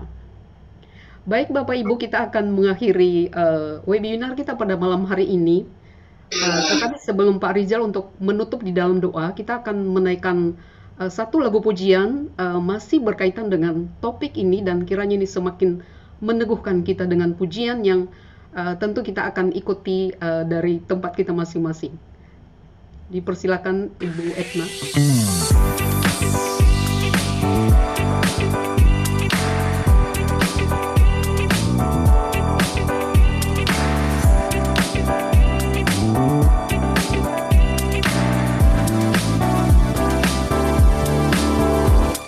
Sebagai saudara seiman di dalam tubuh Kristus, menyerahkan seluruh hidupnya, berbagi kasih bersama, kadang tawa dan kadang tangis, suka duka bersama, yang kuat menanggung yang lemah, dalam anugerahnya kita bertumbuh di dalam kasih, sehati sepikir setujuan, melangkah bersama, tuayannya besar telah menanti di hadapan kita, siapkanlah dirimu, sosok hari esok, dan Tuhan dimuliakan melalui gerejanya.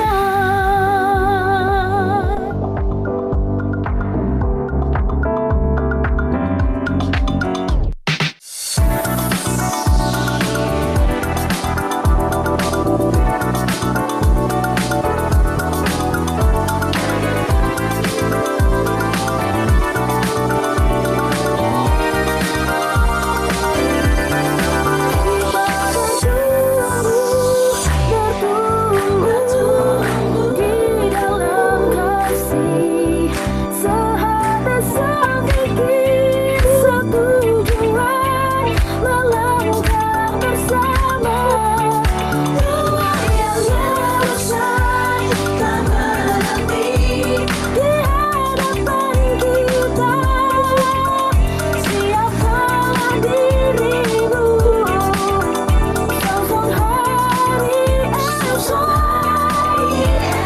Tuhan dimuliakan melalui gerejanya. Tuhan dimuliakan melalui gerejanya.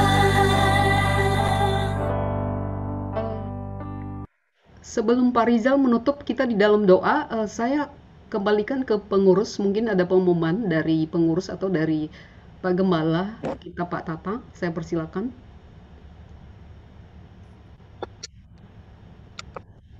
Ada pengumuman untuk bulan depan aja. Kita ada webinar lagi, masih dengan rangkaian Rumahku Adalah Gerejaku. Hari ini belum terakhir ya Bu. Oh, Jadi masih ada rangkaiannya sampai di bulan Januari. oke. Baik, Bu. Bulan depan masih pendeta Bubitiko Alu. Bulan depannya lagi Januari masih ada pendeta Dedi Garsa. Oke, Bu. Iya, terima kasih untuk seluruh hadirin malam hari ini dan juga untuk gembala kita Pak Tatang, Bu Laura, dan seluruh pengurus yang terus memfasilitasi pelayanan di Pasutri GKI Cibubur. Saya kembalikan ke Pak Rizal Badudu. Iya, terima kasih. Mari kita menutupnya dalam doa. Tuhan Allah Bapa, kami datang lagi ke hadirat-Mu yang kudus, berterima kasih. Tuhan terus memberikan firman-Mu, memperbaharui kami sesuai dengan pembaharuan budi kami. Tuhan, kami tahu kami perlu terus melakukan, mencari hikmat-Mu, mencari pengetahuan-Mu, dan dengan itu Engkau akan memberikan kami sukacita, kebahagiaan. Kami boleh melihat banyak kuasa, kasih, dan keajaiban-Mu boleh terjadi di dalam keluarga kami. Sebagai orang tua, kami terus bertumbuh, berbuah, dan menjadi kesaksian bagi anak-anak kami. Dan dengan itu juga kami mengajari anak-anak kami untuk semakin mencintai Tuhan. Kami sebagai keluarga yang terus belajar bersama di rumah masing-masing, dan dengan itu kami menjadi garam dan terang dunia yang menyaksikan kemuliaan Tuhan. Terima kasih untuk sesi ini. Terima kasih untuk kami yang boleh semua hadir dan diperbaharui. Kami mau terus belajar dan tolong kami untuk melakukan hal yang sudah kami simak, kami dengarkan malam hari ini, supaya kami sungguh-sungguh menjadi pelaku dan terus bertumbuh di dalam Tuhan. Terima kasih untuk gereja GKI Cibubur, dan kami berdoa khususnya untuk ibadah besok, supaya sungguh-sungguh setiap jemaat diperbaharui, dan setiap pelayan Tuhan Engkau urapi esok hari dalam melayani Engkau. Dan biarlah nama-Mu ditinggikan melalui GKI Cibubur. Kami bersyukur dan berdoa di dalam nama Tuhan Yesus. Semua kita katakan amin. Amin. Terima kasih Pak Tatang. Terima kasih Pak Rizal. Terima kasih Sebelum semua pengurus. kita foto dulu ya. Oh, foto dulu. Siap. Buka kamera. Buka kamera ya. Oh, ini rupanya Simon Kesuma. Iya. Oh, baru lihat saya. Ibu Gebi Alvina, Pak Simon. Oh, Bu Gebi Alvina, Mau foto? Want to Udah. join? 1, 2, 3. Sekali lagi, mau gaya bebas. 1, 2, Wait. 3. Nih. Oke, terima kasih. Yo, terima kasih. Sampai jumpa. Terima kasih Pak. Terima Terima kasih, kasih. Pak Rizal. Terima kasih.